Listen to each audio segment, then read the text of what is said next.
Hello students. आज अपन बात करने जा रहे हैं पेट्रोग्राद में फरवरी क्रांति। देखिए, पेट्रोग्राद के जो हालात थे वहाँ पर ये था कि जैसे मजदूर जो थे, वहाँ पर एक नदी थी, नेवा नदी।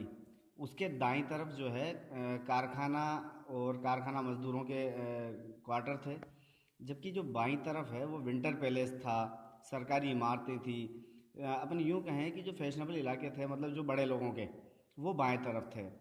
और ड्यूमा अर्थात वहाँ की जो संसद है, वो संसद जहाँ पर बैठती थी, वो ड्यूमा जिस महल में बैठती थी ड्यूमा, वो भी बाईं तरफ ही था।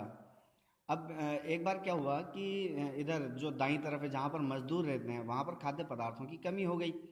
अब कमी हो गई तो उस वहाँ पर उस समय बर्फबारी भी हो गई, भीषण कोहरा भी हो गया। और अब इस कंडीशन में क्या था कि जो सरकार थी, ड्यूमा जो थी, उनका ये था कि भाई हमारी सरकार बची रहे, बाकी सबसे चल रहा है, होता रहेगा, कोई बात नहीं, हमारी सरकार बची रहे। अंत पंत ये हुआ कि जार जो है, जार ने भी ड्यूमा को भंग करने की कोशिश की, लेकिन उन कोशिशों का भी विरोध किया। अब इसके बाद अपन आगे चलते हैं। फरवरी क्रांति के बारे में अपन पूरा बात करते हैं। अभी 22 फरवरी के दिन एक फैक्ट्री में तालाबंदी कर दी गई। अब तालाबंदी करने के बाद में दूसरे दिन जो है, अगली अन्य 50 जो फैक्ट्रियां थी, उनके मजदूर भी जो है इनके पक्ष में आ गए। और कई आंदोलन या कई हड़तालें तो ऐसी भी रहीं जहां पर औरतों ने नेतृत्व किया, महिलाएं भी जो हैं वो भी आगे आई। अब इसके बाद में देखिए कि ये जो है मजदूर संघ जो था, जो मतलब हड़ताल पे आ गए थे, इन्होंने क्या किया, सरकारी जो इमारतें थी उनको घेर लिया, घेर करके विरोध करने लगे। तो अब इससे क्या था कि सरकार जो है थोड़ी सी हिल गई और उसने कर्फ्यू लगा दिया। और देखिए 24-25 तारीख को मजदूर फिर इकट्ठा होने लगे। तो अब मजदूरों को इकट्ठा होते देख सरकार ने क्या किया, इसकी घुड़सवार सैनिकों की टुकड़ियां तैनात कर दी। 25 फरवरी को सरकार ने ड्यूमा को बर्खास्त कर दिया। ड्यूमा मतलब वहाँ की जो निर्वाचित सरकार थी उसको बर्खास्त कर दिया।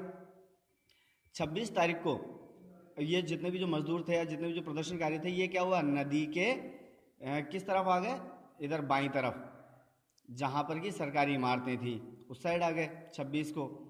और वहाँ पे आकर के और ड्यूमा को घेर लिया, पुलिस मुख्यालयों पर हमला कर दिया।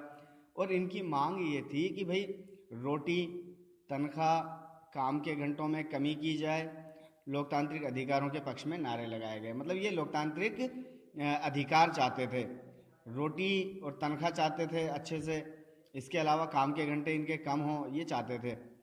इसके बाद जो है सड़कों पर लोग काफ़ी बड़ी तादाद में इकट्ठे होते चले गए। अब गवर्नमेंट ने क्या किया, फिर से वही काम, घुड़सवार जो सैनिक हैं उनको फिर से तैनात कर दिया। लेकिन घुड़सवार जो सैनिक थे उन्होंने क्या किया, उन्हीं के एक अफसर को गोली मार दी। अब ये जो सिपाही जो हैं ये भी उनके मजदूरों के पक्ष में आ गए। तो मजदूर और सिपाही मिलकर एक सोवियत का या परिषद का गठन करना चाहते थे। इसके लिए वो जहाँ पर निर्वाचित सरकार की बैठक होती थी, जहाँ पर ड्यूमा की बैठक होती थी, वहीं पर उन्होंने एक बैठक का आयोजन किया।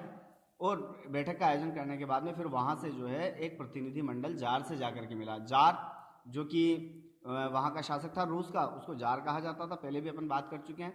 तो उस जार से जाकर के मिला और जार से कहा कि भाई अपनी गद्दी छोड़ दे। तो उसने जो है वहाँ का जो जार निकोलस द्वितीय था, उसने 2 मार्च को गद्दी छोड़ दी।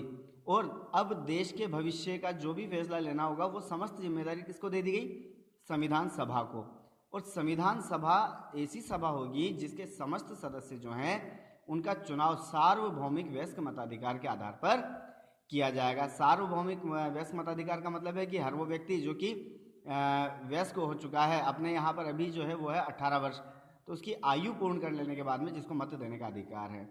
तो 1900 फरवरी 1917 में ये जो भी घटनाएं हुई जिससे कि जार को गद्दी से हटाया गया, ये सभी मिलाकर के कहलाती हैं फरवरी क्रांति। Okay, thank you.